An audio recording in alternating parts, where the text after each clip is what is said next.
Good evening, ladies and gentlemen. Thank you very much, everybody, for being here. I'm Ben Crocker. I'm the University Dean here at UATX. I want to start by acknowledging that we have a sizable percentage of our founding class in the audience, despite the fact that tomorrow is their last day of exams for this term. So could you give them a round of applause for showing up?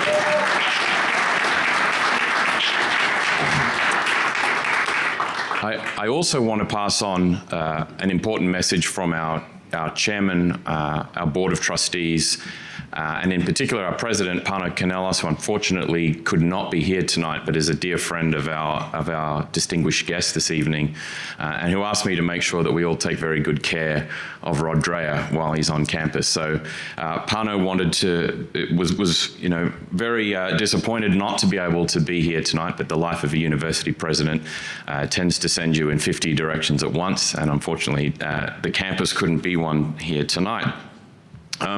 I know we have a number of you who are joining us here for the first time as part of our university community, so I thought I might just tell you a little bit about some of the founding influences of this place that we've ended up in. The University of Austin was announced in November of 2021, basically after a long series of tortured conversations about the state of American higher education. When the University of Bologna was founded in 1088, when Oxford followed 6 years later, Cambridge about 100 years after that, Harvard in the 1600s, the basic idea of a university was to pursue the truth. And in the century that's led up to the current moment, we've seen that wither away. And wither away maybe in Europe and America profoundly in the last 2 decades. So in the summer of 2021, we had a group of professors distressed at the state of liberal education in particular, but higher education more generally, a group of businessmen who started to realize that they could not trust the quality of graduates that the Ivies and other elite universities were producing to actually be useful to them in their companies. And we also had a growing circle of what we might call public intellectuals who realized that dishonesty in the public square was going to be lethal to the community, to the state, to the nation state, and eventually to all of Western civilization. So that small group of people started to surround themselves with other like-minded travelers, public intellectuals who had the courage of their convictions to say stop against the rising tide of illiberalism, and increasingly the rising tide of lies in the public square. And it's a great pleasure to welcome tonight somebody who has not just in the last few years, but in the last few decades, distinguished himself as a great truth teller on any number of subjects. Rod Dreher is a contributing editor, or was a contributing editor at the American Conservative. He was senior editor at that magazine for 12 years. He's a veteran of 3 decades of magazine and newspaper journalism. He's also written 3 New York Times bestsellers, Live Not by Lies, which we're going to hear a little bit about tonight, The Benedict Option, and The Little Way of Ruthie Lemming, as well as Crunchy Cons and How Dante Can Save Your Life, which might be interesting to our students. Rod lives in Budapest, but he is here on a book tour, and we are really delighted that we are among the select few audiences that get to hear about this forthcoming documentary and more broadly about the work that Rod's been doing. So Rod, welcome to UATX, and thank you for being here.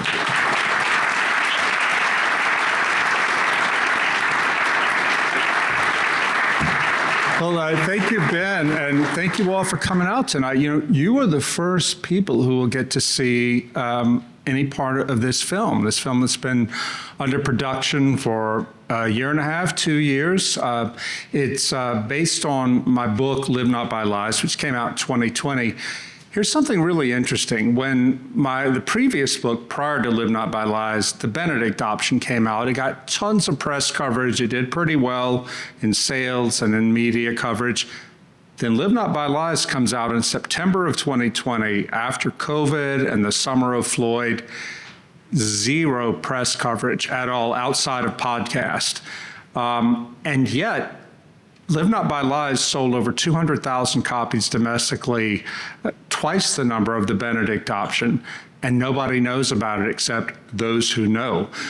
But it sold so many by word of mouth because people in the United States could see in 2020 and 2021 when it came out that the difference between the reality they were living with and the reality as it is curated in the media, the narrative, was pretty radical. And but there were people in this country, the United States, who saw this all coming many years ago. The genesis of this book and this film, it started in 2015 after it was just before the Obergefell ruling legalizing same-sex marriage. Or maybe it was just after that. But in any case, there was a protest about this law in Indiana, the state of Indiana.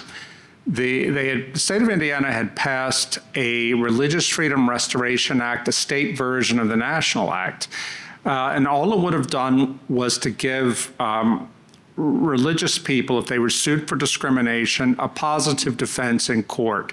It wouldn't guarantee that they would win. It would just give them a little more ground to stand on if they were sued for discrimination.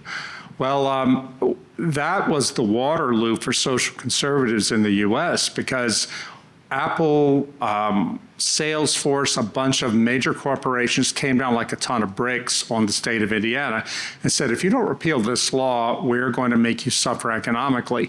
Prior to that, big business had stayed neutral on political issues, but this was big business deciding that it was going to weigh in massively on one side in the culture war.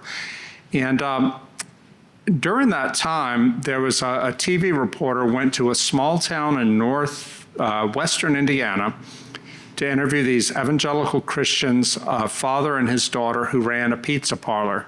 They asked them, would you serve gay customers? And they said, well, of course. They said, would you cater a gay wedding? They said, well, a pizza parlor in small town Indiana. They said, well, no, we're evangelical Christians. That's against our belief, but we'll welcome gay customers. This went viral nationwide. They got death threats. They had to go into hiding. This prompted a man, he's a cardiologist at the Mayo Clinic, to reach out to me through a mutual friend to say, I've got to tell somebody this. My mother spent 6 years in a communist prison in Czechoslovakia when she was young because she was a Vatican spy, which meant, all that meant was she wouldn't stop going to Mass when the communists told her to stop. And when she finally got out, she immigrated to America, met my dad, and that was that. He was born in America. She lives with us now, me and my wife, and she's really old. She said, son, the things that are happening in America now remind me of what was happening in my home country when communism first came. And this doctor was so rattled by it, he had to tell some journalist, and it was me. Well, I thought, my mom watches a lot of Fox News. She's afraid of the Muslims and everybody else. This is probably just an old lady. But then when I would go travel around, and you'll hear this in the clip you're about to see, I would travel around, and when I would meet people who had come to America from the Soviet bloc, I would just ask them, because this was when the Great Awakening was really getting underway. I would ask them, are the things you're seeing here, does it remind you of what you left behind? All of them said yes. And that's when I realized there's a story here. And that was the genesis of Live Not by Lies. The first half of the book, I talk about what kind of totalitarianism this is, because it's not the Soviet hard version. It's something much more subtle, much more like Brave New World than 1984. And the second half are interviews with people, many of whom you'll see in a few minutes on this clip, who stayed behind. They didn't emigrate. They stayed behind and resisted. Some of them went to prison. And I asked them for their advice for us and living in the free West about how we can recognize the lies and what we should do in the face of them. And as I told you, the book did really well, but and it's in 11 languages now.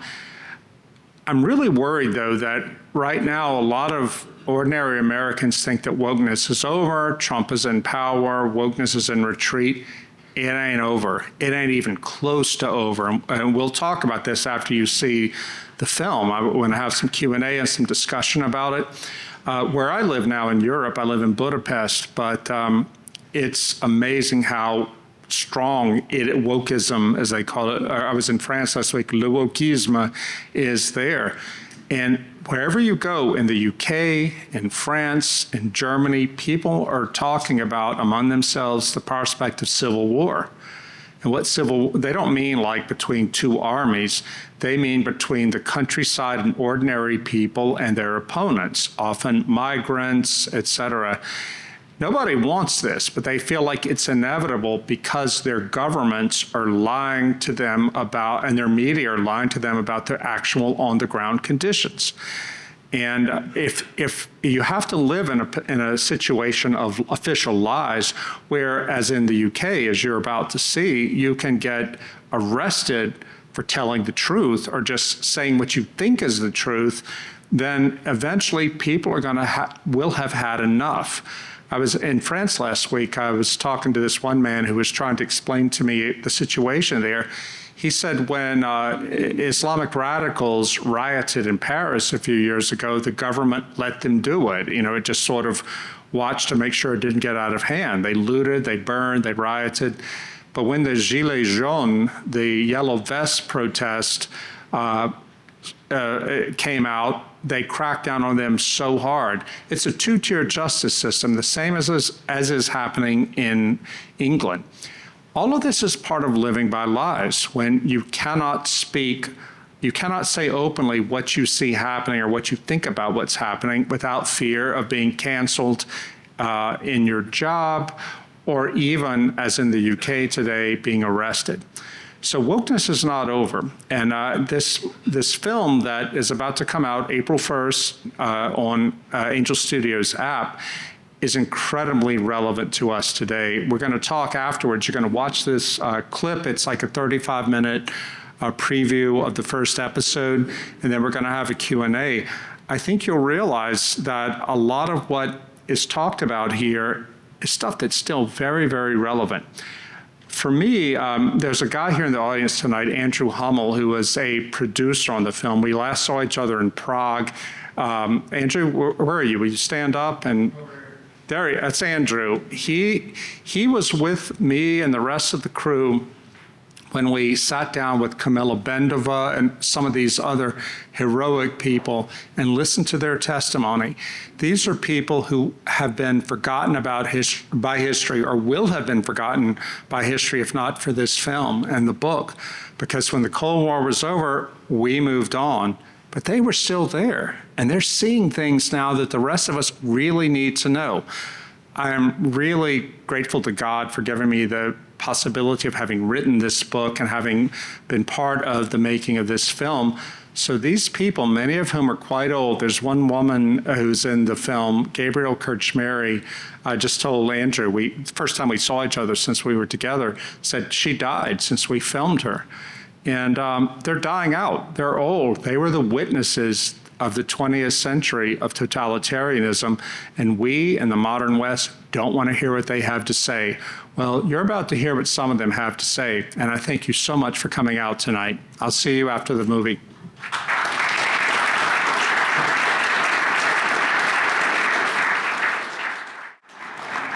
So that's just part of the first episode, and you get an idea of what the entire four-part series will be about. It's going to roll out, as I might have mentioned earlier, on Angel Studios platform starting April 1st. One of the things that really moves me about this segment is the way it portrays the Benda family and Kamila as the matriarch as just this ordinary family who found themselves in the crucible of history and had to decide what to do. One thing, I don't know if it's going to be in the whole film, but one thing Camilla told me, and I think this might be in the book, is that they had to make everyday decisions. In that clip you saw from the British TV documentary when they were younger, is that their entire family were under a lot of pressure from everybody in their building to fly the communist flag of communist Czechoslovakia on a communist holiday. And Václav, who died in 1999, and Camilla did not want to do this because it wasn't a holiday for them. But all their neighbors who loved their kids and they knew them said, come on, just what is it to fly the flag? You're just going to bring trouble on yourself. But you see in that British documentary, Camilla and Václav had this conversation about it. And Camilla was like, why do we want to bring so much trouble on our kids over this? But in the end, they decided we're not going to fly the flag. And that was what it took to resist totalitarianism. Small decisions like that, everyday decisions made by real people. I remember standing in her apartment when I went to interview Camilla the first time when I was working on the book. I praised her and her husband for being Catholics and being brave Catholics who stood up against communism. And she said, Rod, you mustn't think that all Catholics were like this or like us. Most Catholics did just kept their heads down to avoid trouble. But my husband and I, because we were Christians, felt that we couldn't do that. And that's why we made an alliance with Havel and the other hippies, including a Trotskyist named Peter Uhl, to stand against totalitarianism. And she told me something really important. I think that's important for us to know. She said that when you were standing against totalitarianism, the most important quality to look for in your allies is courage. And courage is not something that respects the lines between religion, the religious and the not religious, or the conservatives and the liberals. No, courage is courage. And she and her husband knew that if they got sent to prison, as her husband Václav was for 4 years, that they could trust Václav and Olga Havel and the others in their little fellowship to take care of their kids. That's the sort of thing that mattered. And they would take care of the kids of these other people. They didn't share their faith or necessarily their politics, but they did share their courage. And that's one thing. I mean, it's interesting. I tell you this at the University of Austin because Barry Weiss, who is secular, Jewish, liberal, lesbian, not me. But she told me once, we were on a call with I forget his name, a famous Israeli or Russian Jewish dissident. And she told me before it started, she said, if you had told me 2 years ago I would be on the same side as Rod Dreher on anything, I wouldn't have believed it. But here we are. I'm like, yeah, I feel the same way about you, because it's important to stand up for what is true and the ability to tell the truth. Barry had at that point quit her job at the New York Times because she couldn't tell the truth, because the wokeness had so overwhelmed the New York Times newsroom that she chose to leave her job at the pinnacle of American journalism in order to be in a place where she could tell the truth. I found out from everybody I interviewed in Czechia, Slovakia, Hungary, Poland, Romania, Russia, everywhere I went, the one connecting thread of advice from every one of these dissidents is the one thing you need to have in order to withstand totalitarianism is the willingness to suffer. I remember standing near Red Square one early November day with the snow starting to fall. I had just spent 2 hours interviewing an old man named Yuri Sipko. He was a Baptist, a Russian Baptist, and the Russian Baptists had it really hard. Not only did the communists persecute them, but the Orthodox Church. I'm Orthodox, but the Orthodox Church persecuted them. And after the interview, we were standing outside saying goodbye, and he looked at me in the eye. He looked up at me because he's a short man. He said, you go back to America and you tell the church that if they're not prepared to suffer for their faith and for the truth, then their faith doesn't mean anything. Now, to hear something like that from a man who had just finished telling me about when he was a boy during the Great Terror, Stalin's Great Terror, you know, what the women had to do because all their men were sent to prison, how the women held the community together and taught them the faith despite everything, that was really quite something. Anyway, I'd like to hear your responses, your questions. We'll talk about this. If you have any questions for Andrew, he's here too. I mean, it was interesting to me because by the time Andrew Hummel and the crew came over to do the documentary, I was so familiar with all this material that I was kind of numb to it. But to watch how, you know, the guys on the film crew reacted to all these things, hearing it for the first time, really touched me. It made me realize how powerful these stories are.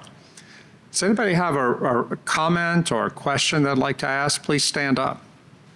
Thank you, Mr. Dreher. It's hard to argue against the claim to tell the truth, but I think maybe an appeal to fear, it's worth pushing it. First, really quickly, just to get a good definition of totalitarianism, and we got a definition from, I think, Stalin, but I also want to make sure that we agree on the definition. Is it total control of your life? Any system that has total control of your life? Yeah, there's a difference between authoritarianism and totalitarianism.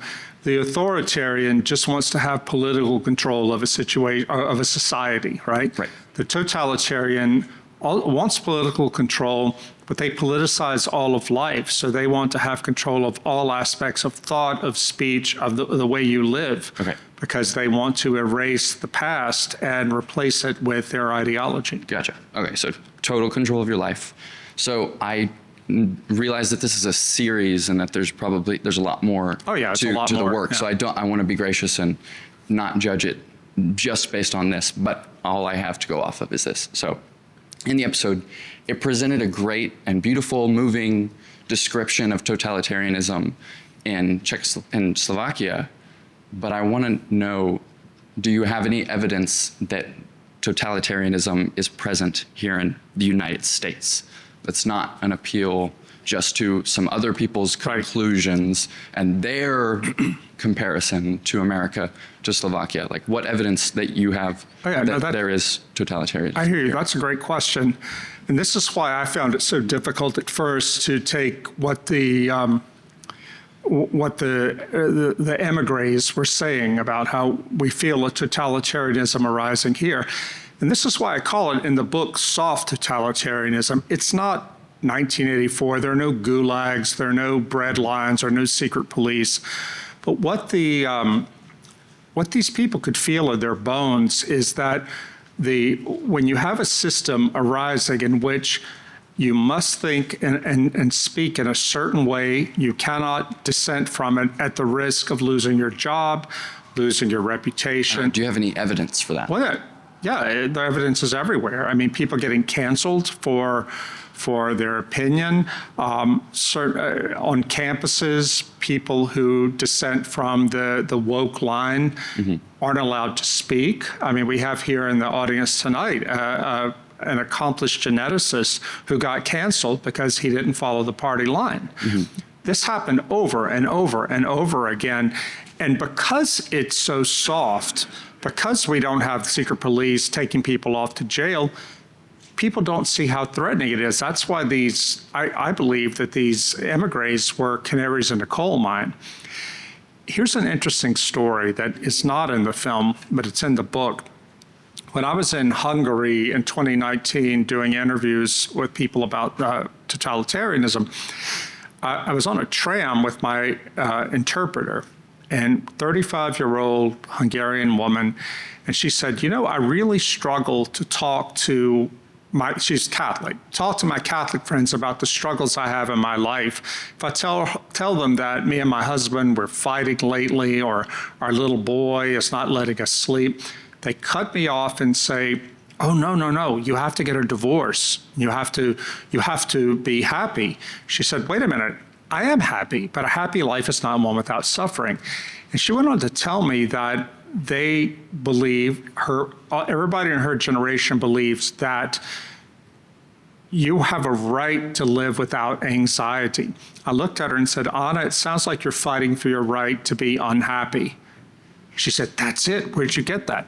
Chapter 17, Brave New World.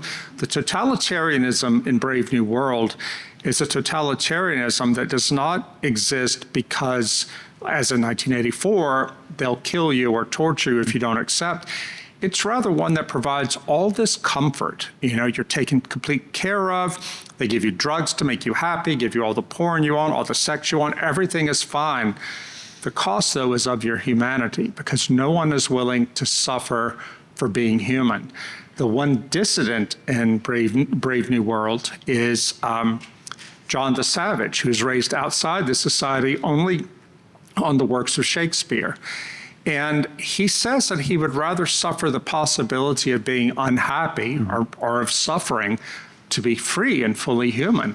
And the world controller for Europe, Mustafa Mond, doesn't say, okay, we're going to torture you to make you join our society. He just says, go, be happy, do what you want to do.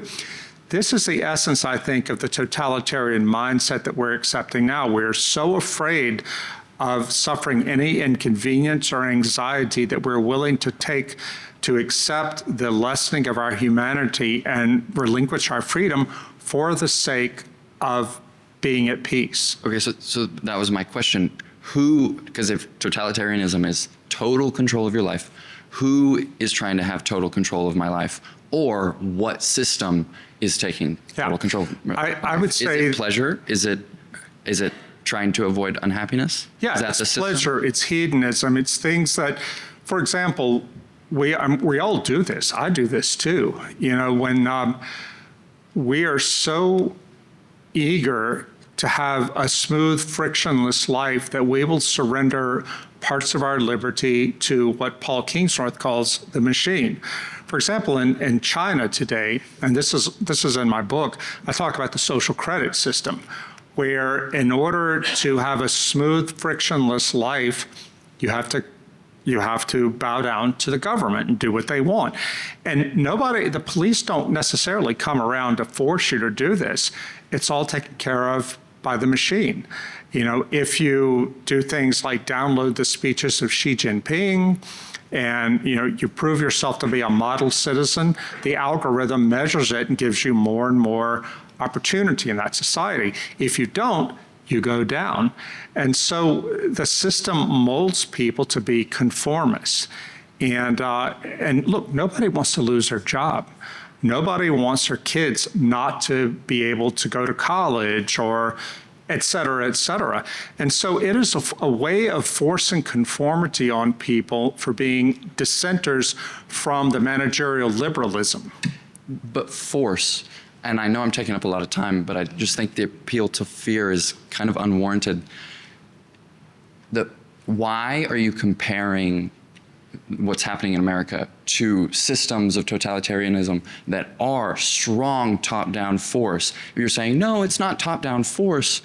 It's soft and it's under here, but we're going to use these really stark images of force and death and control. It seems like what you're talking about here in America is just decadence. Well, yeah, but what's that?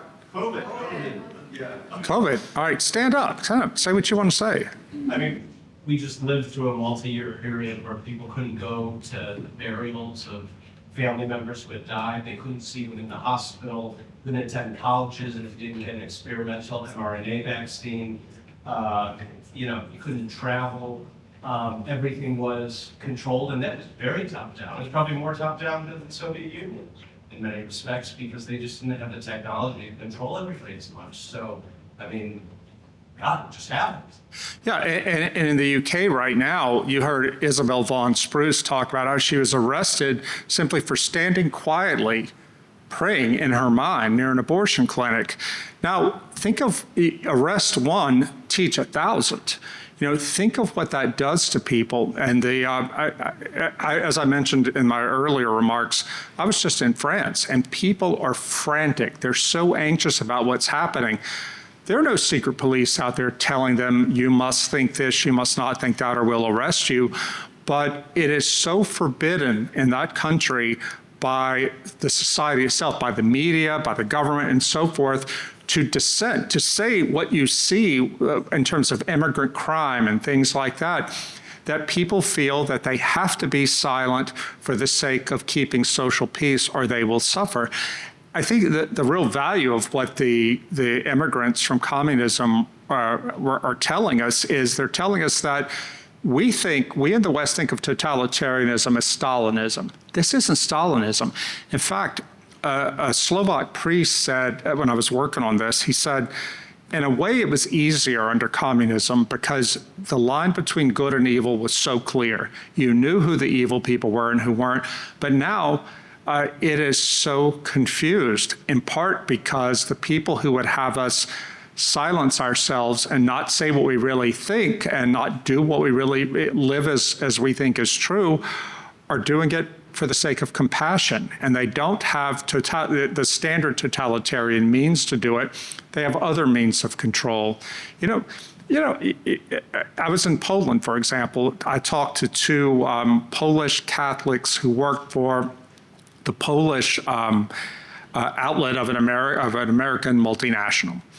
And they said to me, our company is forcing us to celebrate LGBT. They said, we're happy with our LGBT coworkers. That's fine. We have no problem. But we're Catholics. We do not want to affirm it. We don't have a right to this job, but there aren't many good jobs in Poland. We have families to support. What do you suggest that we do? I didn't know what to tell them. I'm going back to America where I'm fine. But this is how it works, right? And you can't say that you're forced to do this because they have the liberty to leave their jobs. But how much liberty do they really have when they have mouths to feed? And here's a company coming in and telling them, you must do this, even though it has nothing to do with their job. This is how the system works, and this is why the people who grew up under this and the hard version are saying, hang on, you're accepting things here that are contrary to liberty and contrary to free thought and free association that you ought not be accepting, but you're doing it because you have your eyes on the model of Stalinism, and this is so much more subtle. Anyway, thanks for your clarifying question. Hi, thank you so much for your time. My name is David. I'm a UATX student. My question for you is two-part. One, do you think that totalitarianism is tyranny? And if so, do you think tyranny is pervasive or will be pervasive if this is to continue? And I mean specifically in America. And then if that's true, who's the savior of the West, if the West is the one starting the tyranny? Yeah, wow, great.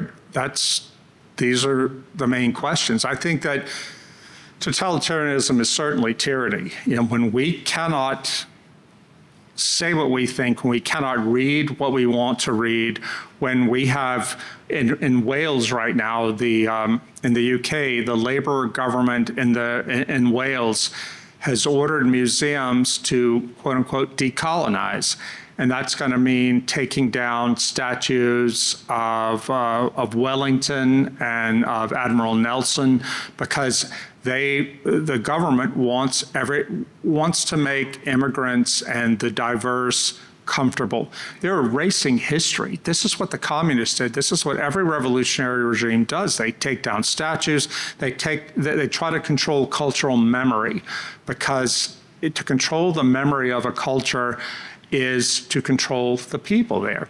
So whenever you see the woke and the woke in power in universities and corporations and so forth trying to do this, it is tyrannical. And when I met a guy right after Trump was elected. I was at a conservative conference, and a young man who had been forced into early retirement from the military came up to me because he knows that I'm friends with J.D. Vance. He said, you need to tell J.D. Vance that the only way that they're going to get any control back of the military is to fire every general 3 stars and above. Like, whoa, why? And he told his story. He said, and I've heard this from so many other military officers, either retired or active duty, they said that under the Obama administration, they made politics part, cultural politics part of what you needed to salute in order to be promoted. You had to salute DEI. You had all of it. I don't need to tell people here what that regime is like. But if you didn't, you couldn't get ahead. And this young man told me that, he's an evangelical Christian. He had been in media relations for the U.S. Army and was told to promote some new transgender initiative. And he said he went to his boss, the commanding officer, and said, "Sir, I can't do this in good conscience because I'm a Christian and this contradicts my conscience. May I have a religious exemption?" which was available to him. And his commanding officer said, "I can get you the exemption if you really want it, but it's going to destroy your career." He ended up retiring because he wouldn't violate his conscience. Now, what does that have to do with the military? But you see, this is how it works. And I've worked for newspapers. I saw this happening in newspapers where if you dissented from the left-wing party line, then you had better keep your mouth shut or you would be shown the door. I was telling somebody just before we started about how this happened to me at the Dallas Morning News. I made a perfectly ordinary comment about terrorism on the Dallas Morning News blog when I was working for the editorial board, and one of my minority colleagues accused me of creating a hostile work environment. Now, I call terrorists savages. That's the word I use, savages. But he said that's racist. And these are people who had burned down a Danish consulate over the Muhammad cartoons. And I withdrew my comment because at that point I had to make a decision. Is it worth me getting fired and driven out of the newspaper under a cloud of, oh, this guy might be a racist, I had 3 young kids, and on and on? Or do I suck it up, withdraw the comment, and just keep my head down? I chose to keep my head down because I said, if I'm going to lose my job, it's going to be over something bigger than this. But that's how it works, right? And I saw it work so often in American journalism, and I've heard from people throughout academia, throughout corporate America, throughout the military, that this is how it works there. How is this not tyranny from people who have a classically liberal point of view, who believe, as I do, that people on all sides of a political issue or a cultural issue should have the right to say what they think? They may be wrong, but you have a right to be wrong. And if we lose that, then we are moving into tyranny. The fact that it's not coming with commissars and the KGB and things like that does not make it not tyranny. It just makes it a softer form of tyranny, I think. Thank you. Lee Holcomb. I'm an admirer of UATX and their students. Welcome to Austin. My question is inspired by what's going on in the UK and in France. I've read a lot of your Substack, and I really appreciate your observations there. Tom Holland referred to Islam as the most successful totalitarian ideology in history. He said that. Yes. Brave man. So it's a certain type of totalitarianism that it's very different than the kind that's portrayed in the film. Is Western liberal democracy equipped with the tools to defend itself against that type of totalitarianism, the political Islam? That is the most important question in Europe now, where I live. Mm-hmm. And I would say they're not, because the ruling class in most European countries, the UK, France, elsewhere, they don't want to talk about it. I was at the ARC conference in London recently, and I spoke to a lawyer, a European lawyer, who is in the military reserves in his country, and he's well connected throughout Europe. And he said that from what he has learned from his job, the security services in most European nations are terrified of Islamic violence, and they are hoping to suppress native populations simply observing it and complaining about what's happening because they're afraid of civil war. Well, is that tyranny? I think so, because if you live in a democracy and you can't speak out and say, hey, I don't like what you're doing, you may be doing it out of religious reasons or political reasons, but I don't like it. If you can't say that without the risk of having your business blown up or yourself being shot or your own government, as in the UK, arresting you and charging you, then that is a form of tyranny. What I don't see now in Europe, and I think it's different in the US because we don't have quite the same problems as they do, is a terror among liberals in power of standing up for actual liberalism, against Muslims. In France, the leader of the far left party, Jean-Luc Mélenchon, pursues a policy that is called in France Islamo-gauchisme, Islamo-leftism. He is trying very hard to make common cause with the Islamist parties and factions in that country in order to come to power, because he believes that to criticize Islam is to be racist. The other is valorized. And this is going to be the end of democracy. A friend of mine in Italy was sending me last week a clip of a new vigilante group that has arisen in Milan called Article 52. Article 52 of the Italian Constitution obliges every Italian citizen to defend the homeland. Well, these vigilantes of that group are so sick and tired of the government allowing migrants and Muslims to attack and rape, kill, rob local people that they've taken into their own hands defending the homeland. Now, this came out right after the judiciary in Italy is very left-wing. The highest court had ruled that the Italian government has to pay damages to a group of illegal migrants because it delayed their landing on Italian shores by 6 days. They were coming illegally, but the court ruled that the government is at fault for not allowing them to come right away instead of making them wait 6 days to land illegally. My Italian friend said, these people are going to destroy democracy because they are making these decisions against the will of the people, against the interest of the common people. And if people come to believe that liberal democracy means having to surrender your country and its streets and all that to this kind of violence, then they're going to be against liberal democracy. Mm-hmm. So I'm still not seeing that the West at this point has what it takes to attack this. Now, a lot of people have said since Donald Trump was elected that, wokeness must be over. He's going against it, hammer and tongs. I'm glad he's doing that. I'm not a huge fan of Donald Trump, but I'm really glad he's doing that. But you mustn't make the mistake of thinking that wokeness is over. Peter Boghossian is one of these people that I've become friends and allies with in the same sense that Camilla Bendova said that we should do. Peter is an atheist, a left-winger, but he's incredibly brave in standing up for free speech and freedom of association, for classical liberalism. And I was with him on a panel in Budapest talking to a bunch of Hungarians right after the US election. And he looked at them and said, don't you all think that wokeism or wokeness is over now? It took the woke so long to march through all the institutions, and they're not going to give up overnight just because somebody they don't like is in power. They believe that they are fighting a holy war. They believe that they are not just fighting political opponents, they're fighting a war against evil. And you don't just give up in that case.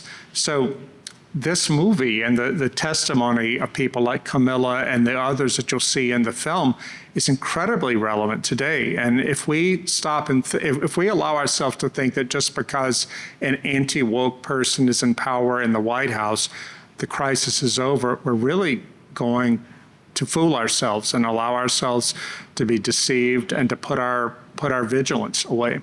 Thank you. Yeah. Owen McNally. So I'm curious what you're hearing from your contacts and friends in academia. I'll just say as an academic, I don't feel like I can do my job properly. There's just too much pressure, and there's potentially very adverse consequences like investigations on the federal level for saying the wrong thing. My sense is that what you're describing is accelerating in academia and in some of the major, like for instance, scientific and medical journals. Are you picking up on that also? Yeah, they're saying that too. I mean, it's incredible. If you're on Twitter, we're all on Twitter, or at least my generation is on Twitter, you see this all the time. It's still continuing. They're not stopping. And in fact, many of these people, elites in power, woke elites in power, believe that they have a moral responsibility to continue in defiance of the regime in Washington. And it's, I think a lot of people who are a good liberal in the sense that everybody's liberal, that they want free thought and that sort of thing. We've been like Camilla Bendova's neighbors. You keep your head down and think this craziness is going to pass eventually. Just wait it out. You can't just wait it out because your kids are being educated into all this, and somebody's got to be willing to stand up. But it's dangerous to be the first or the second or the third person to stand up. Václav Havel said something really important. How many people here know the parable of Havel's greengrocer? Who's heard of that? Not most people haven't. I'll tell you, it's really important for this.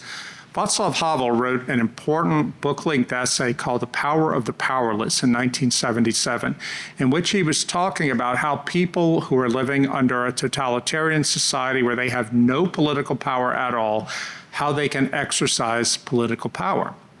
He said, consider the case of a greengrocer in a communist country.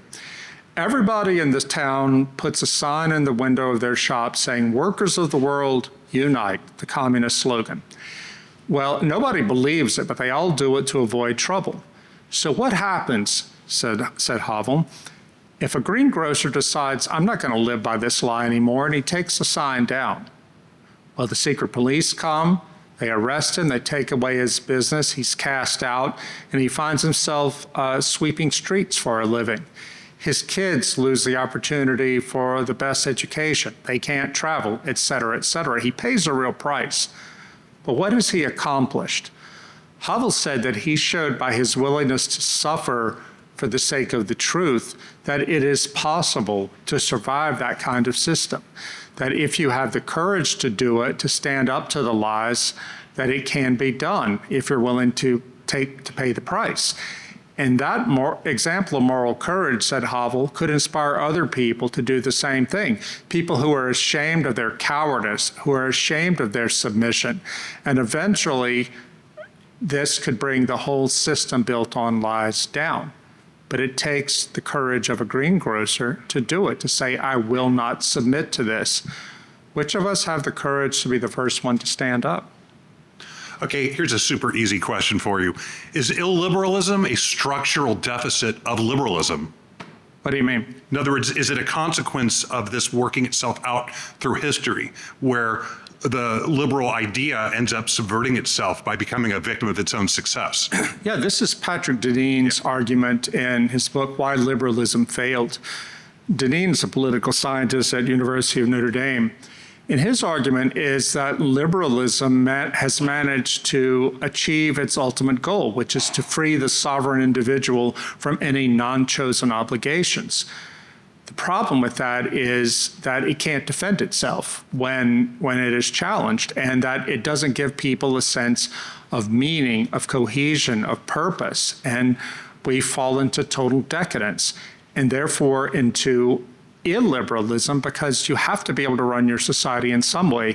Where I live in Hungary, Prime Minister Viktor Orban, who has been elected in free and fair elections 4 times, he once said controversially in 2014 that he supports illiberal democracy.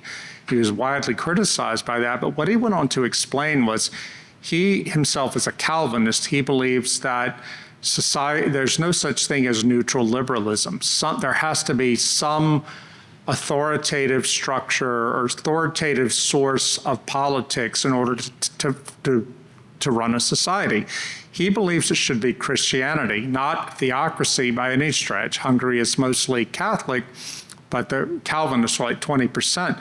But he said that he had this written into the Hungarian constitution, the post-communist constitution, that Christianity, the Christian religion, is the basis for Hungarian law and society. Now, if you thought this was theocracy, that's not it at all. He's simply saying that this is who we were founded as in the year 1000 by our first king, and we will continue this way. But many countries in Europe would reject that sort of thing. But what Orban was trying to say is that if you think of liberalism as simply a neutral mechanism or a way of working out society, a diverse society without having to take a stand, you're deluded.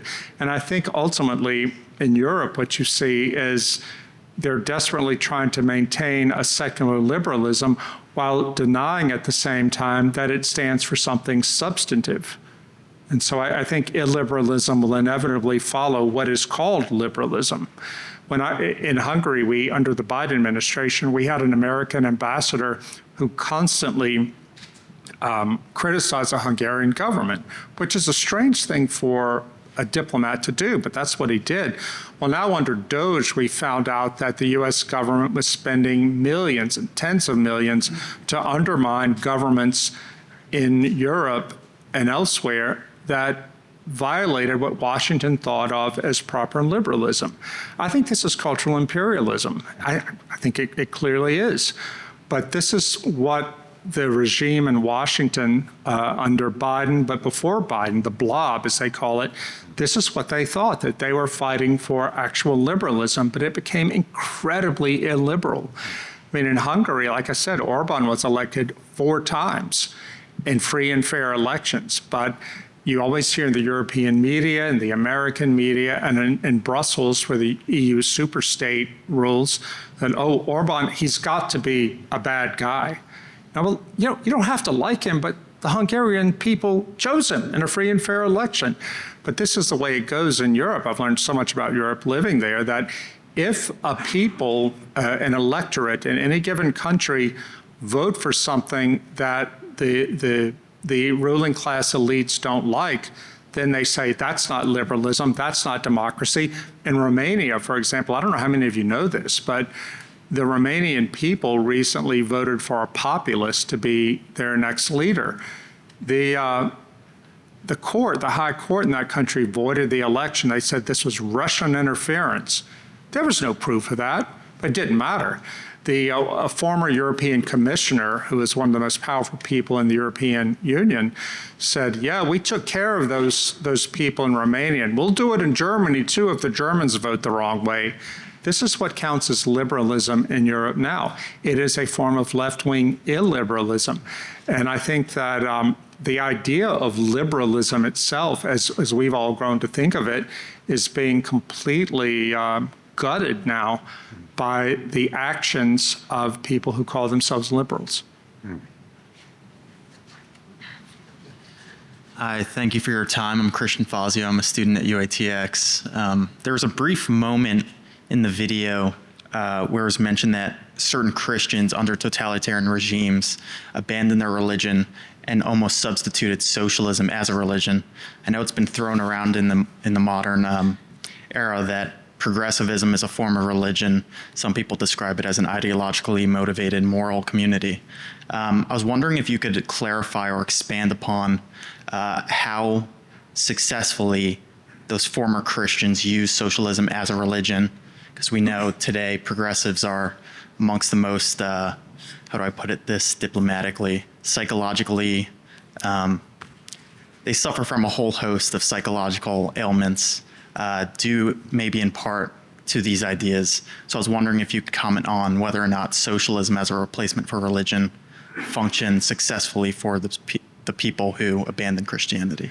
No, it didn't work. I quote this in the book, a memoir by a woman, a Jew who survived the Holocaust, she returned to Prague, where she is from.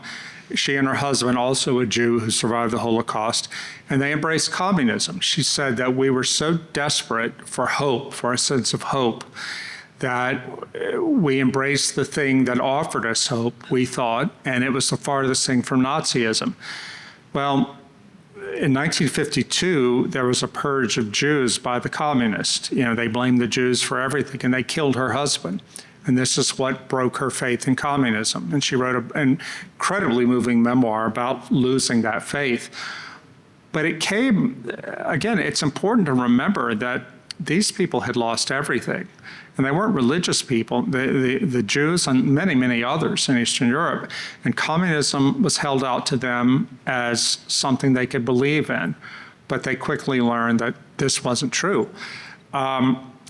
Russian-American historian named Yuri Slezkin, he teaches at Berkeley. He wrote a great book called The House of Government, A History of the Russian Revolution. And he described Bolshevism, Soviet communism, as an apocalyptic millenarian political cult. And he compared it to other cults like during the Reformation. They believed that the only thing separating us from living in utopia were the bad people. Find the bad people like you want, but the Bolsheviks had their own bad people. And they believed that only after shedding the blood of the bad people and killing them, then we could live in paradise. And they could not compromise with people who didn't agree with them, because for them, dissent was evil. And you don't want to compromise with evil. And so this is what socialism became in power. And I see with the woke, you can see this coming up there. The woke believe that they are fighting evil.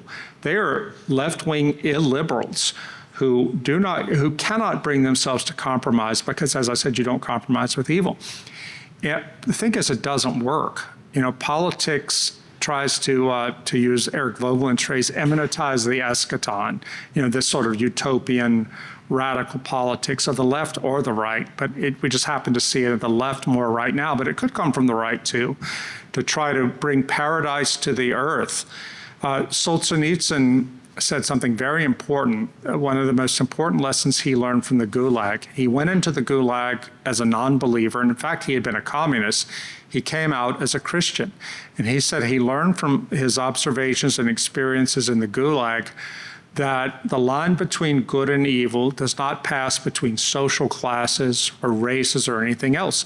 The line between good and evil passes right down the middle of every human heart. And that is a profoundly true statement about human nature, I think, but it's also a very Christian statement. Totalitarianism of the left and the right puts the line between good and evil between us and them.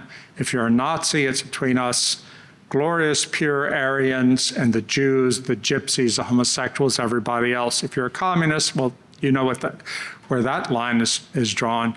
But any political ideology that preaches that sort of thing, that dehumanizing sort of thing, is that cannot be falsified, is a de facto religion. And we see what these jihadists, whether they're Islamic jihadists or communist jihadists or fascist jihadists, you see that they cannot be reasoned with, only resisted and defeated. Thank you. Okay, I have a few questions. The first one should be quick. Are you an anarchist? No. I figured not. I just wanted to make sure. So ultimately, the question is about is what is the goal? What is the society that you're envisioning that is free from totalitarianism, but yet also somehow needs to have control? Otherwise, all societies have to have some form of control. I'm a small d Democrat. I believe in democracy. I would be what was once called in post-war Europe a Christian Democrat. I believe in Christian values. I am a Christian. I believe that a good society is one based on, broadly speaking, on not sectarian Christian values, but Christian values. And you see a lot of this, as the historian Tom Holland has pointed out. So much of what he valued as a secular person in liberal democracy came out of Christianity. I would like to see a society that is broadly Christian and defends that, or Judeo-Christian if you prefer. But it also has to be a society that is built by the consent of the governed. Anything else, I think, is tyranny. But really, I'm much less interested in politics than I am in religion and culture. But I'm not a classical liberal, strictly speaking, but I believe that we live in a very pluralistic society. And for all the problems of classical liberalism, I have not been able to imagine a society that could work any better than what we have now.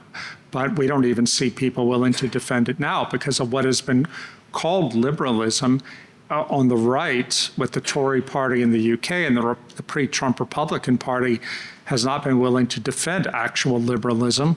I mean, a specific example, I was born in 1967 and raised in the Deep South with the idea that Martin Luther King was a great American. I believe he was. I believe in what he taught. How strange it is to have seen in the course of my lifetime the left take up the race essentialism that the right-wing segregationists believed in back in the day.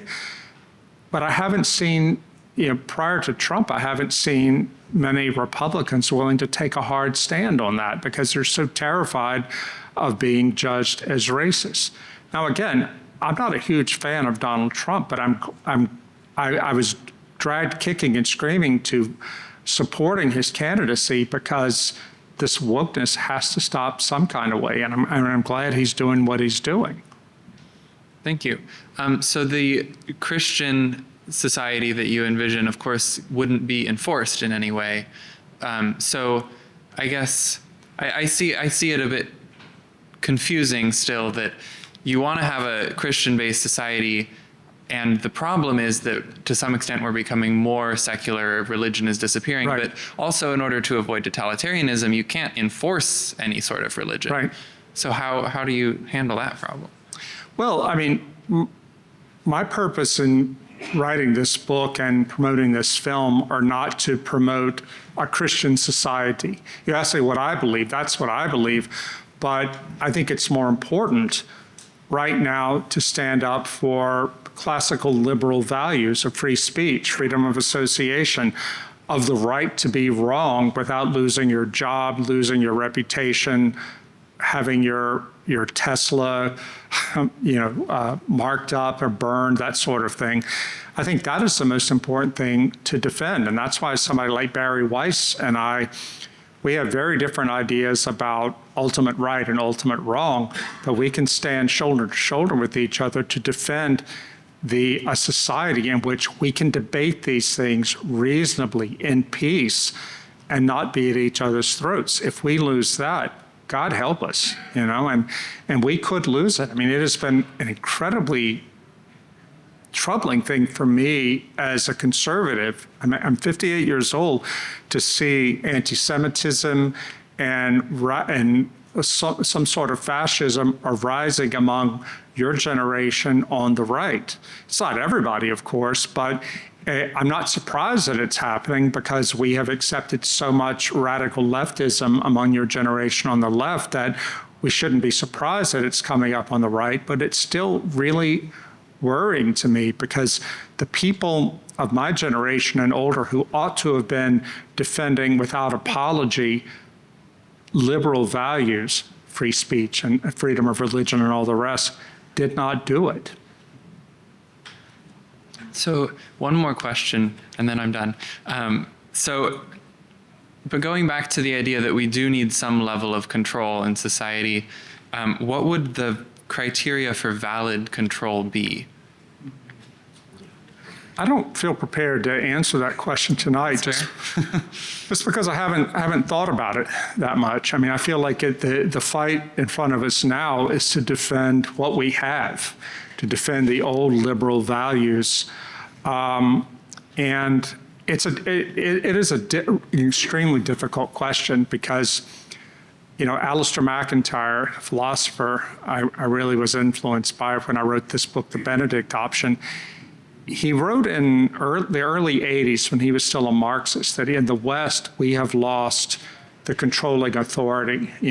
Whether we were of the left or the right, we still believed in ages past that the narrative of the Bible bounded our political discussions. Well, that's gone now in the West. It left in the 20th century. But he says we don't have a shared source of authority to appeal to. And so therefore, said McIntyre, our arguments all become ultimately unresolvable. We just yell at each other. And McIntyre likened what's happening today to, and again, this was like over 40 years ago he wrote this, he likened it to the collapse of the Roman Empire in the West when it was just chaos.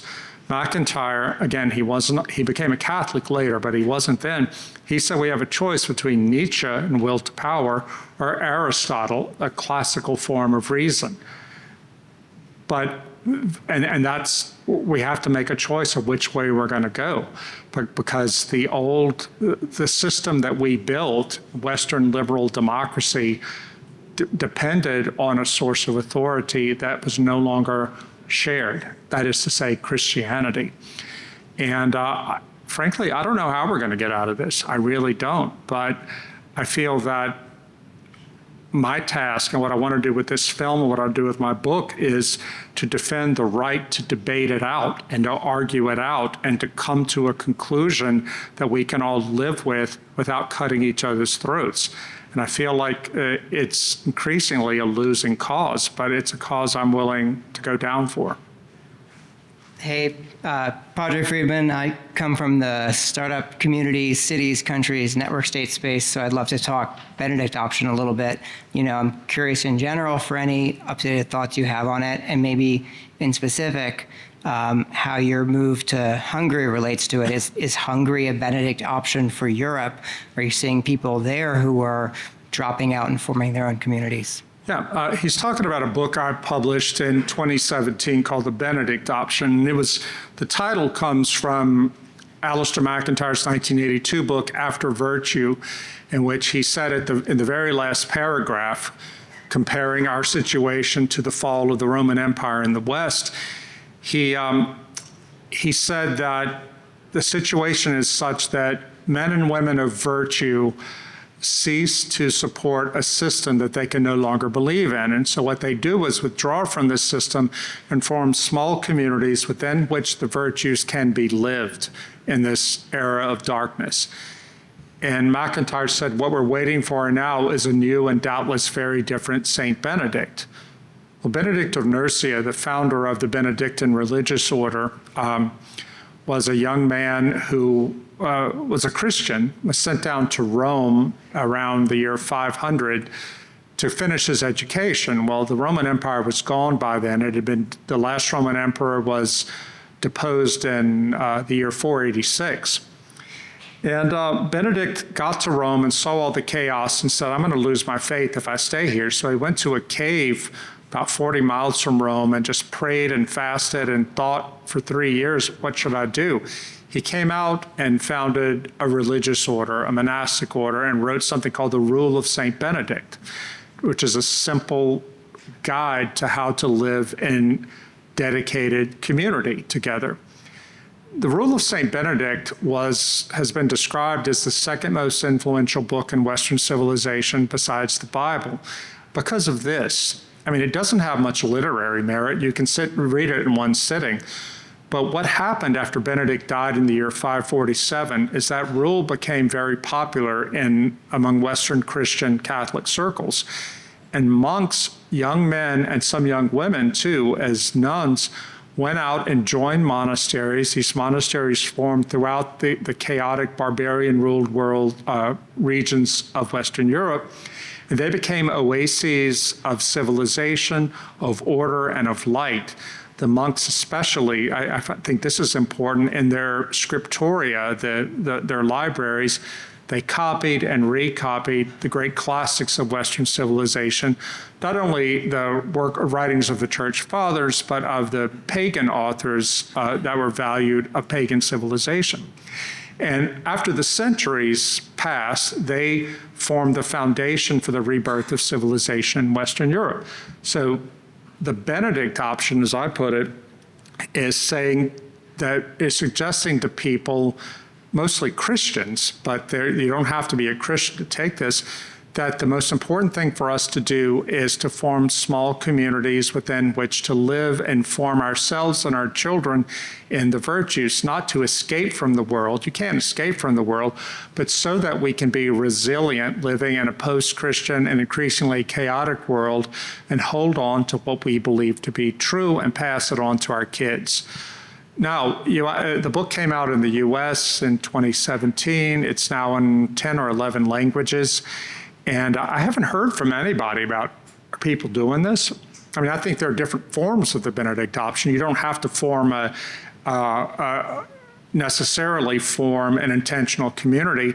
I'm going to speak later this weekend at a classical Christian school attached to a Catholic parish in Greenville, South Carolina. That is a form of the Benedict option taken by people, Catholics, who have lost faith in the educational system, both public and private, and want to raise their kids and educate them in a school that is really Catholic, but also that values the great text of Western civilization, going back to the pagan era up to the current time.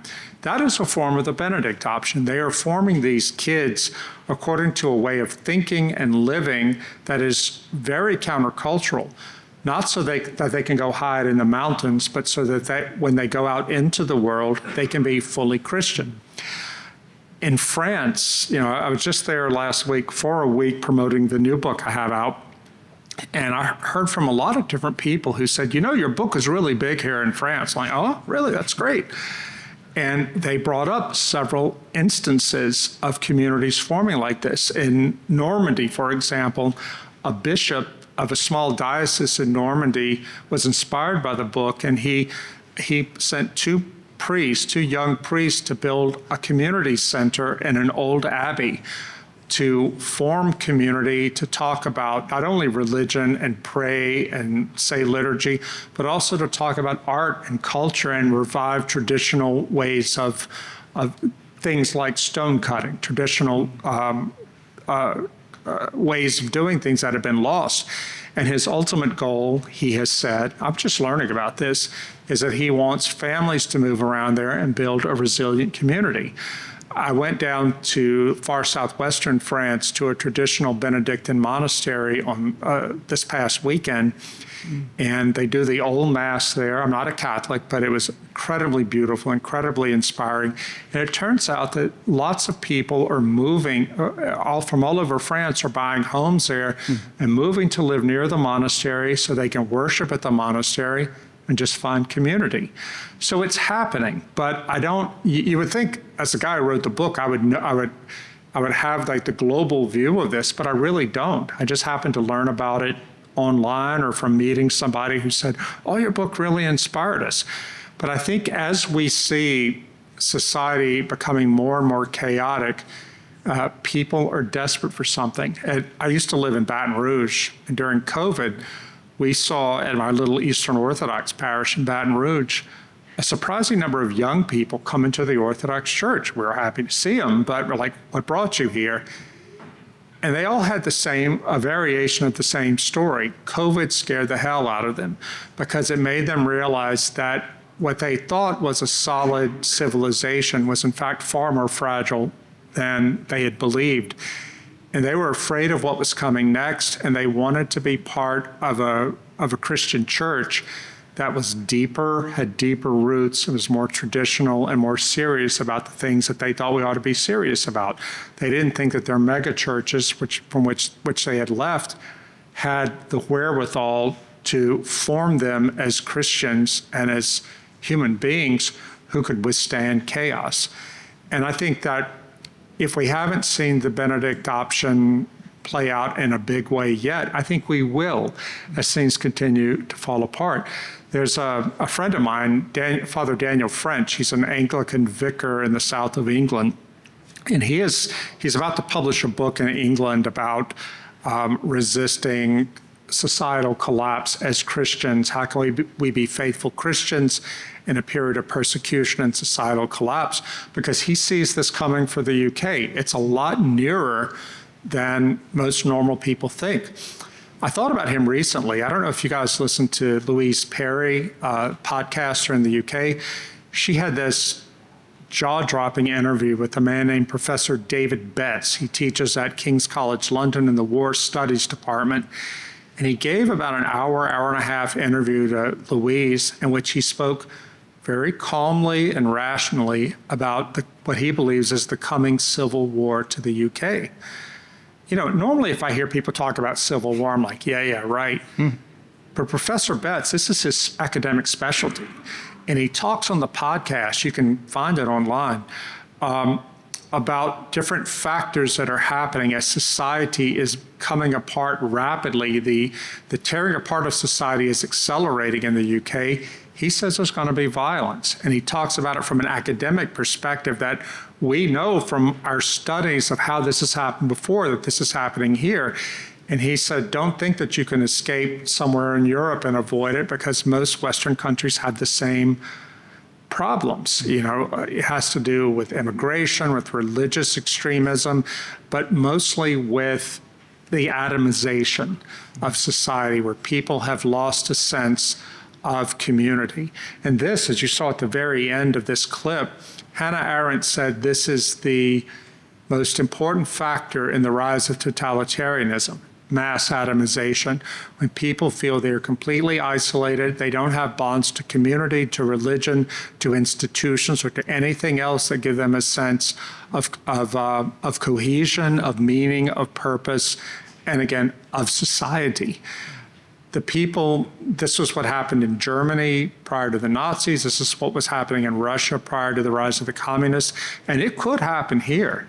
You know, it could come to us from the left or it could come to us from the right, but it could come if we don't understand what's happening now and take action while we have the liberty to do that. Thank you. Hi, my name is Steve Wong. I'm a college professor, but not at the University of Austin. But I've read your stuff since CrunchyCons, and so thanks for doing this. You're kicking it old school, Steve. My question is, Live Not by Lies was written or published in 2020. 2020, you're right. And it's now 5 years later. Given the societal and technological developments in the previous 5 years, is there some chapter that you would want to add to the book if you were to write it in 2025? What a great question. Yeah, I would write about AI, the rise of AI. And I talk about this some in my new book. It's called Living in Wonder. It's not a political book. It's about religion and re-enchantment. And I talk about the rise of AI as a form of false enchantment, as something that we will treat as if it were a god, because it will be super intelligent. And I think that we're already seeing it now. I mean, I find myself, I read Paul Kingsnorth a lot, and I'm like, don't get involved with the AI, but when I need a quick answer, I just go over to Grok and get the answer. I'm like, nope, stop, don't do that, but it's happening. You know, this is, you tell yourself, I'm not going to use my phone. I don't want to be a slave to the phone, but you do, because we create a society in which if everybody's doing it, you have to do it. I mean, you don't, strictly speaking, have to do it, but it becomes normalized quickly. AI, I believe, is going to be something utterly revolutionary, more revolutionary than the internet. And we can't even fathom how much it's going to change our lives. And one of the things that concerns me, probably the thing that concerns me most of all, is we will outsource our thinking to the algorithm, you know, because it'll be able to reason much better than we do. And there was a man I quote, a Canadian professor talking about AI, and he sees the rise of AI religions. And he says, because think about it, you know, you have, with the creation of AI, various AIs, you will have a super intelligence that will be able to answer questions for you at a level most human beings can't. It will know more about you than you know about yourself, et cetera, et cetera. It will be, for all intents and purposes, like a god. And he says that it's just human nature. People are going to default to the AI to tell them what to do, to adjudicate moral dilemmas and political dilemmas and so on and so forth. I had not, when I wrote Live Not by Lies, I had not really thought deeply enough about what AI could do. I do talk about technology, surveillance technology, as being a great threat, but AI is something that is especially dangerous because it makes our lives so much easier. It follows the totalitarian, the model that we give of soft totalitarianism, but puts it at a very high level and an accelerating level because it will make our lives easier. But then you have to ask yourself, who is programming the AI? You know, and if we give it these godlike attributes, because it makes our life easier to turn to AI to make these decisions, somebody is programming that thing and teaching it what basic principles to operate from. And I think that's how we stand to lose our liberty in a way that I didn't appreciate fully back in 2020 when AI wasn't as much of a discussion among normies like me. But if you read, the more you read about this stuff and how fast it's accelerating towards artificial general intelligence, it really, I think, is going to be probably the greatest threat to our liberty, and we're not ready for it. I remember having a conversation 2 Christmases ago. I was in Hungary at a country house, and there was somebody there, strong Catholic family, somebody there who worked for one of the major AI companies in Silicon Valley. She was over for the holidays to see her parents. And my son, Matt, who's 25, he's in grad school, and he was arguing with her. He's like, how can you do this? How can you do this work? You see what it's doing to human liberty. And she said, if we don't do it, the Chinese will. They're doing it now. We've got to do this to protect ourselves. And Matt didn't accept that at all, but I could see both sides of it. I mean, the Catholic woman understood perfectly well what Matt was saying. She was saying, this is an arms race. We don't have a choice. And you see the parallel to the nuclear arms race. This stuff could destroy humanity, but we're so caught up in this competition that we feel that we don't have a choice. I think AI, because it is now and will continue to be so deeply integrated into everyday life, that we're going to see our liberties and our very humanity slip away from us without even recognizing what's happening. Do you think that, Steve? Kind of. And I was just wondering, sort of the solutions that you present in the second half of Live Not by Lies, which would you sort of propose as maybe being the most effective defense against AI? Yeah. You know, what a great question. I think that's a new book right there. But I think that for the people I interviewed, they were mostly Christians, and they would say the traditional faith, the belief that there is an ultimate source of meaning, and it's not an abstraction, it is a living God, and that the Christian faith calls us to be willing to suffer for that truth if it comes to it. And I mean, of course I would say that because I'm a Christian, right? But I think it really is the case. And I have not yet reached a point in which I have to say to AI, no, I will not do that because it violates my principles. But I think that day is coming soon. I mentioned Paul Kingsnorth a few times. He's an English writer. He writes about the machine, capital M, the machine.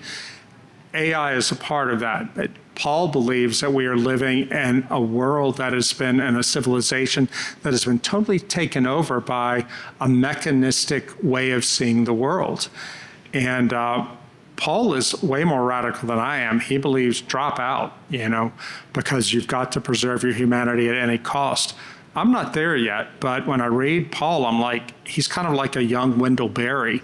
Like, this guy is making a radical claim that I can't argue much against. And I think one of the reasons I'm not as radical as he is because it would be too difficult to leave my daily life. Paul lives with his wife and kids in rural Ireland, and he's done the Benedict option in a radical way that I didn't even suggest. But Paul's got a book coming out, I think it'll be out this year, talking about the machine and what this whole mechanistic way of seeing humanity and our lives is doing to us and will do to us if we don't stand up against it. Paul also became an Orthodox Christian 3 years ago, and he sees in the writings of the early church fathers and in the gospel the only effective resistance against it. But I think Paul would also say that a lot of us are going to have to suffer great hardship to hold on to our humanity, like John the Savage, the outcast in Huxley's Brave New World. I think we're probably reaching the end of our evening. Anybody have something they'd like to say or a comment they'd like to make? Yes, sir. A gentleman was talking about enforcement of things, and I think a good point is that we enforce things through law and social norms. And so, like enforcing Christianity and social norms is much with, how we've done previously. That's in many ways that the left does live totalitarianism today. These social norms were manipulated social norms. I'm a propagandist. I feel like it's very effective, and we always have propaganda. So what ideas you're propagating is really the choice of everybody, and perhaps that can be even a solution of a good story with good propaganda. Yeah, I think so. I mean, we have to tell a better story, and a story that people are willing to believe with freedom. I am very much against the people on my own side, religious conservatives, Catholic integralists, and there are some Calvinists who believe this, who really want to seize power and enforce their doctrine from a top-down point of view. I don't think that would be a good society. It's not a society I would want to live in because somebody like me would be marginalized. It is a solution, but I don't think it's a solution that can be achieved without tyranny.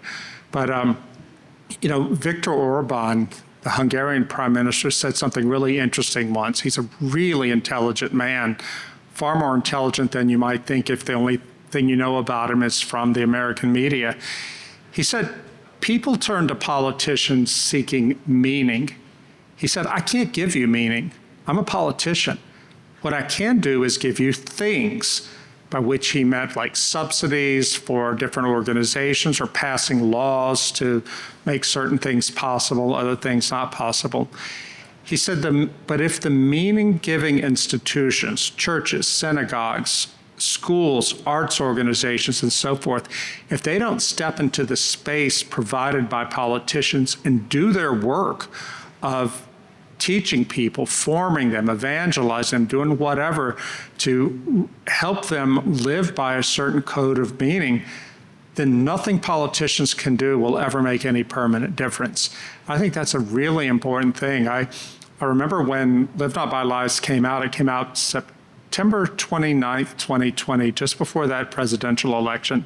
A guy in my church in Baton Rouge, an older man who had converted to Orthodoxy, but he still went to Bible study with a lot of his Protestant friends. He took a copy of the book there and said, hey guys, guy in my church just wrote this. It's really important for us to read.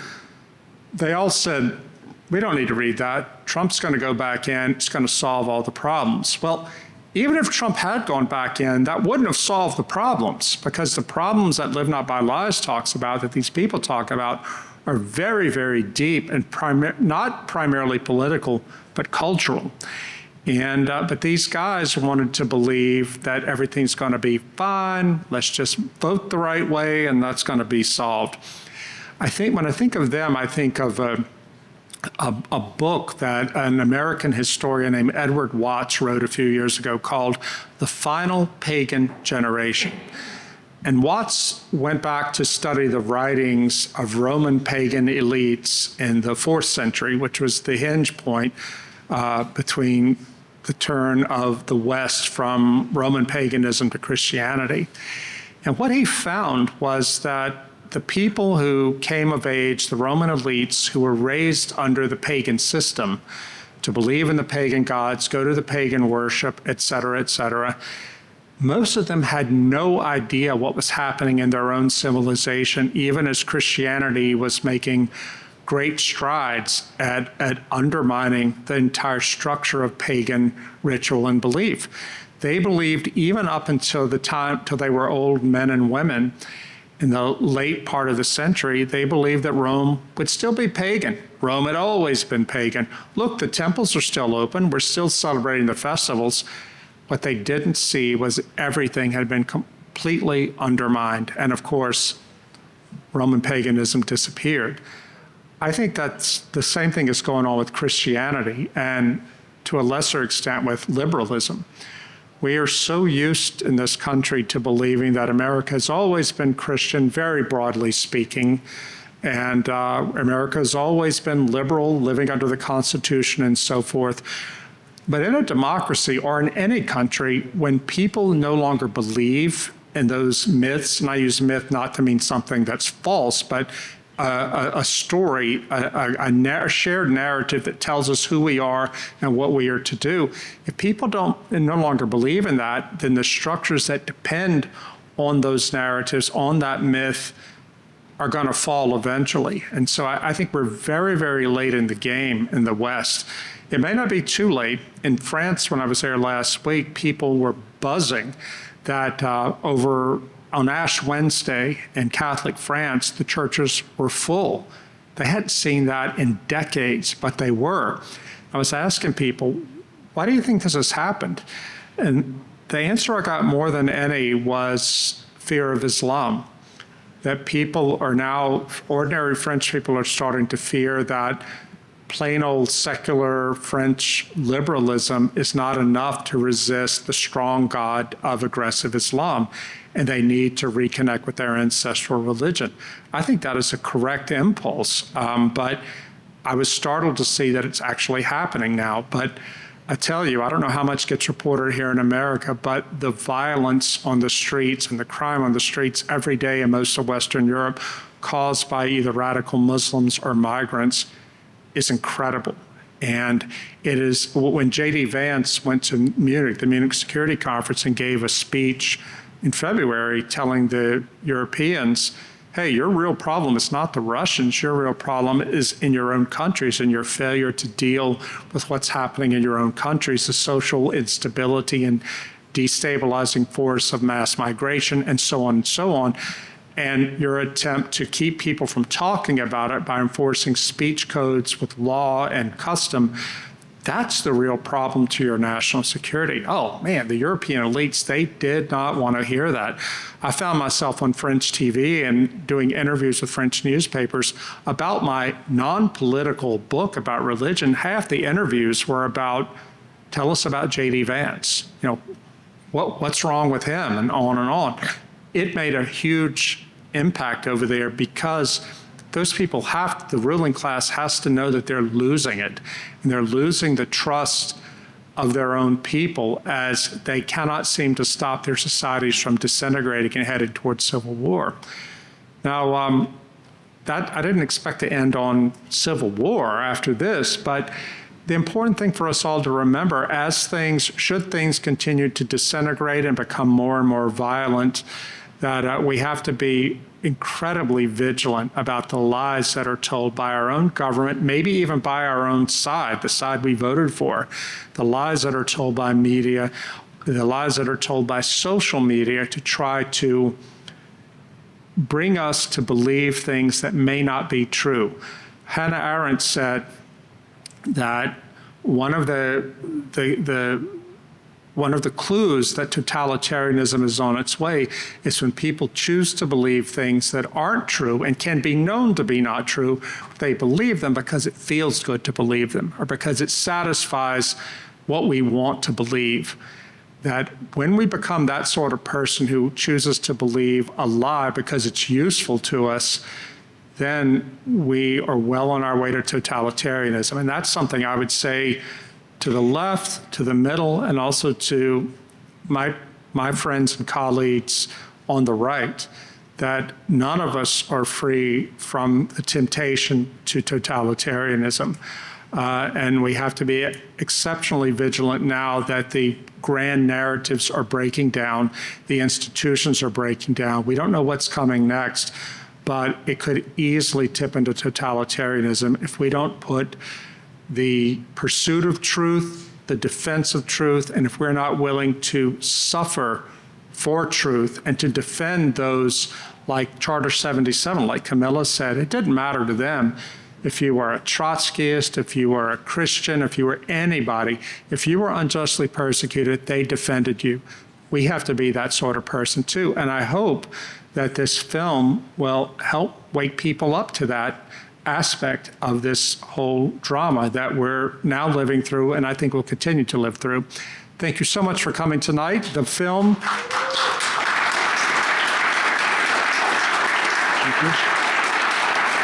The film will be available, as I said earlier, on Angel Studios platform. I think they have an online platform. It'll roll out over the month of April in 4 one-hour episodes, a new one each week. And I got to tell you, I knew this story from top to bottom from having worked on it for so long. But when I saw the last 10 minutes of the final episode, I was on my couch sobbing. Literally, I broke down. And I don't cry when I see things that are sad necessarily. What makes me cry is seeing incredible goodness and heroism. Camilla ends the last 10 minutes. There's a clip of her that we filmed. She's talking about how the Czech resistance, they were totally into Tolkien. They read so much Tolkien. In fact, I'd asked her in her apartment when I was interviewing her, I said, so you read a lot of Tolkien to your kids. Why? She said, because we knew that we lived in Mordor. And it was a profound statement she was making, because what she was trying to tell me is we couldn't tell our kids about Marxism and communism. They couldn't follow that. But they could follow the story of the dragons and the hobbits and all of that. And they could know that the work their parents and their parents' friends were engaged in when they would gather in that apartment was like the Fellowship of the Ring. That was her way of forming her children to be countercultural people who would defend the right. Anyway, Camilla, in the last 10 minutes, she says, and she's quoting one of the hobbits at the end of Lord of the Ring. One of the hobbits says, do you think one day they'll sing songs about us, all of our deeds? Camilla said, we said the same thing too about us. That she puts her head down because her voice catches, she's about to cry. I lost it. Because the stories you'll see in this film of these people who have been all but forgotten by history, they were like the hobbits. They were little people who had no power. They had the power of belief, they had the power of truth, and they were willing to suffer for it. Václav Benda, Camilla's husband, went to prison for 4 years. The government sent him there for his work for freedom and for justice. At one point, the government offered him, they said, hey, we'll let you out of prison, but you and your family have to leave the country, go to the West. Pretty good deal, They were living in an entire country that was a prison. All he had to do was just to get out of the country. And he wrote to Camilla and said, how about it? Because he knew that she was suffering, trying to raise 6 kids without a man in the home, under constant pressure from the secret police. That Iron Lady wrote back to him and said, no, we're not going. Because if we go, all the people who look to us as an example are going to lose faith and lose hope.